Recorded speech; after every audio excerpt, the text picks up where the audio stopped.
very warm welcome to those of you who are joining us online at this time. Several years ago, I was on a military warship and we was off the coast of West Africa. Late at night, I needed some fresh air, and so where my cabin was, there was a door near to it, and I went out, and as I shut the door behind me, there was no stars. There was a cloudy night, I assume, but there was no stars. There was just absolute pitch blackness. I've never experienced darkness so extreme. Because the ship was doing a certain patrol, the navigation lights were turned off on the ship and there was absolutely no light.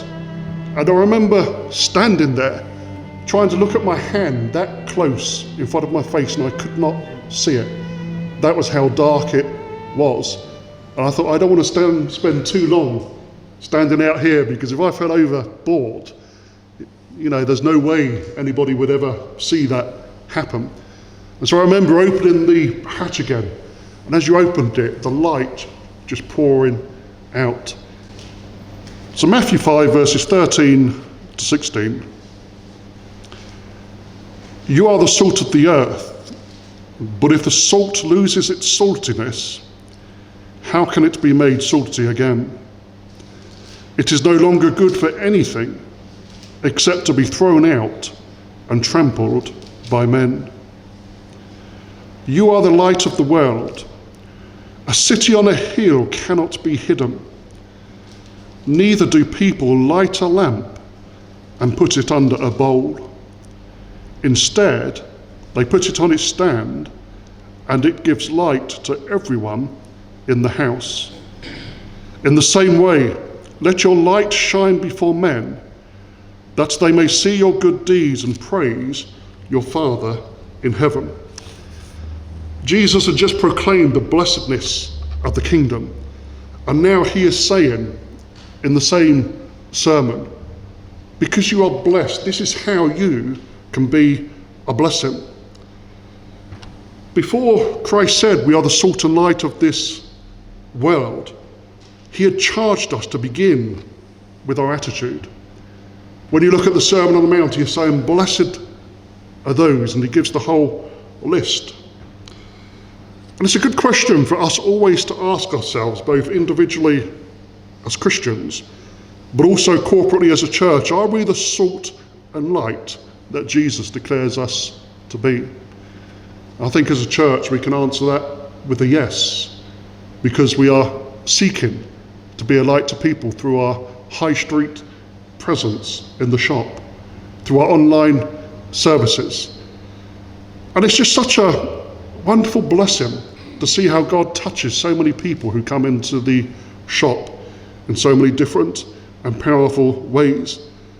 The other night we had some people who asked Melody and I to come and collect some donations, and they gave, my car was literally full just of bags and boxes of really good quality items, including a train set, if anybody's into trains, with all the carriages and some very expensive items. And I think it's wonderful that people see us as Christians there in the high street, and that they're willing to support what we are seeking to achieve. Jesus gives two powerful statements about the necessity to live in a way that demonstrates his kingdom to people. In a sense, teaching about the ethical demands of the kingdom, the disciples are identified as salt and light. But Jesus said if they lose their saltiness, they are worthless. And if they hide their light, it's a complete waste of time. What would be the point if you're in a dark place of lighting a lamp and then just to hide it under a basket so that it cannot achieve its purpose? And that's what Jesus is saying, that light that is hidden is useless, and so are his people if they don't primarily do what they are called to do. And these two examples Jesus uses may seem insignificant now, but in the first century, salt and light was very valuable. In the Roman marketplace, salt was even used as a form of currency. You could actually pay somebody in salt as well as giving them money. Sometimes they would take salt in exchange. That's how valuable it was. And so I want to just explore this morning, what was Jesus implying here when he said, you are the salt of the earth and you are the light of the world? Now, salt is used for preserving. It prevents corruption. The disciples would have been well informed about how fish can be preserved if they're kept in salt, especially those disciples who were fishermen. Salt was used for purification. It would cleanse wounds. It's not something we do now, is it? If we get a cut, we don't put salt in it, adding salt to the wound, as they say. But in ancient times, it was actually used to purify a wound from infection. And in a sense, when we live by the teachings of Christ, we can purify people's lives. We can help heal people's lives. It's used as a fertilizer, put into the barren ground, it becomes fruitful. It's also used as seasoning to add flavour. Most importantly, salt makes people thirsty. And I would like to ask us a question this morning. Do we as Christians make people thirsty for the water of life? Jesus, who himself is the light of the world, also said, you are the light of the world. In the Bible, Israel saw themselves as the light of the world, and God is light. And Paul writes of the light of the gospel. In other words, in the darkness of this world, God's message can actually bring light. It can help people to see where there is utter and total blackness. God's word can help people see. Do we as Christians hide our lamp under a basket, or do we put it out for people to see? And you say, well, what do you mean by that? John the Baptist was referred to as a shining light. And also we're told that Jesus was the true light who came from God. In the New Testament, light is knowledge. The knowledge we have is light. When we share it with people, we bring light into their lives. Light is also a choice. We can choose to display it, or we can choose to hide it. But Jesus Christ is the light of the world, and God has commissioned his church to reveal that light as clearly and as brightly as possible. He expects our individual churches to serve as lighthouses, beaming the truth of Jesus Christ throughout our nation. He calls us as believers to be part of a local community of faith and to help magnify the light. And I think that's a wonderful image, isn't it? As I remember that blackness I experienced where you could not even see your hand in front of your face because there was just no light. And yet when the light comes, you can see everything again so clearly. I thank God for the history of this nation and the Christian church, because it has had such a huge, powerful impact and influence and brought so much light into the darkness. And that's the thing, light dispels darkness. If it's not covered up, you can't hide it. I remember going out the next night on the same ship, but this night there was no clouds there was the stars. You could see them so brightly. And I was looking at the sea and looking at the coast of Africa, and you could just see it so clearly because the light of the stars was actually shining upon it, so that we could see. When we as a church do what we're called to do, we can help people see themselves in the light of God's grace. That yes, we're sinful as human beings, but God loves us so much, that's why he sent Jesus Christ into the world to bring light to us, to show us the way, to help us see who he is. But God's day of grace does have an expiry date. The Bible talks about that there does come a time and a day when it comes to an end. The Apostle Paul wrote to the Corinthian church that it was the light of God that has shined into their hearts. That when he brought the gospel to them, it had shone light into their hearts. Peter says that God called us out of darkness into his marvellous light. And Jesus says unto us now, you are the light of the world. And so it's important not to cover it up. It's important that we do what Christ has called us to do. And the final point is that light provides life. Without light, all vegetation would die, and the effect of that would be devastating to all other living creatures. It's light that produces life.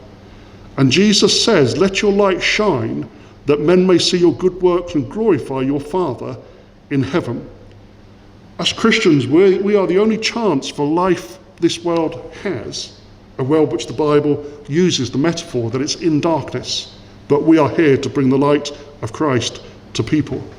And so as lights of the world, Christians represent the truth of the salvation that has come. We are recipients of grace. A city on a hill cannot be hidden, and neither can the church, or should it be. Ancient towns were often built of white limestone, and they gleamed in the sun. They couldn't be hidden. Even at night, where the houses and the streets were lit with lamps, a city on a hill, you could see it from a long distance. So let me ask you this question. Has God set you a light for his kingdom? Our lamp is lit solely for the purpose of illuminating. God lights us to bring his truth into this world, to bring his knowledge where there is ignorance, and to bring his purity where there is filth, to bring the divine presence when people are without God.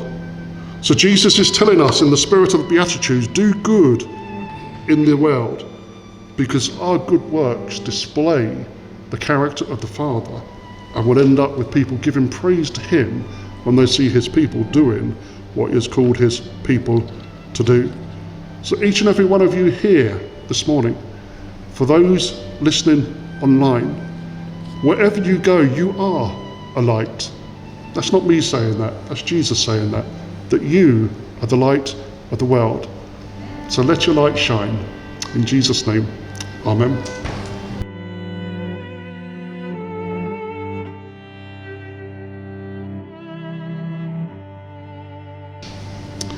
And fruitfulness in the Bible is not using the things that God has entrusted you with for the purposes for which he has given them for. Let us pray. Lord, we thank you for the things you have trusted us, your people, with. The assets, the gifts you give to each and every one.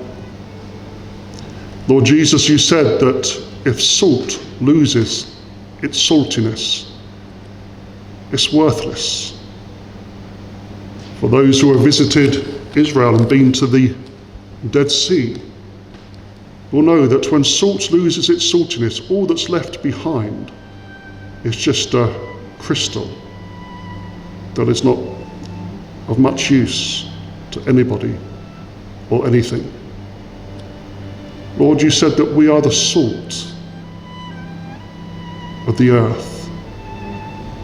Help us, Lord, by our presence in our lives, in our families' lives, in our town and communities, to be a purifying presence, Lord. Help us, Lord, to be a light, to be able to shine the knowledge of your word, that people may see things from a completely different perspective. That, Lord, those who are lost in darkness without hope, that we, your people, can come to them and say there's always hope, for we serve the God of hope. Lord, for those who are broken and twisted by the perverseness of sin, help us as your people, Lord, to say grace is offered to you. Christ will forgive you when you come to him. Lord, for those whose lives are broken and they're hurting, may we bring your salt and your light to bring healing to their lives. Lord Jesus Christ, we ask you to help us be the people you call us to be, so that we may do the work you have called us to do. In your holy name, Amen.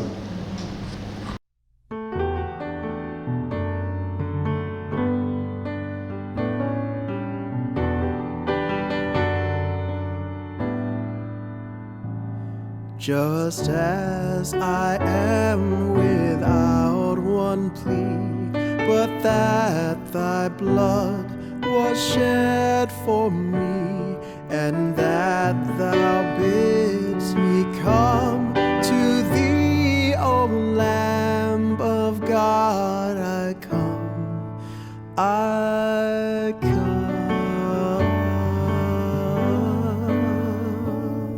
Just as I am, and waiting not to rid my soul of one dark blot, to thee whose blood can cleanse each spot, O Lamb of God, I come, I come.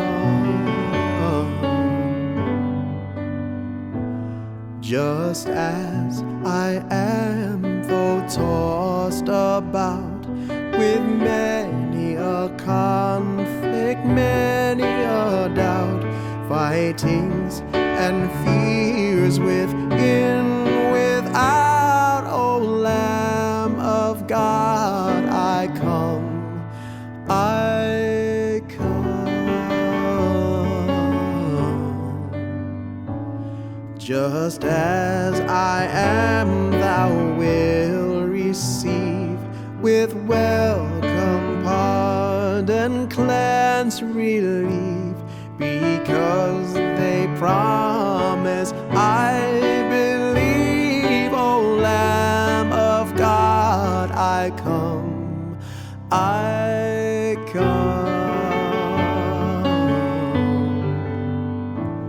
Just as I am, thy love unknown has broken every barrier down, now to be thine, yea, thine alone, O Lamb of God, I come, I come.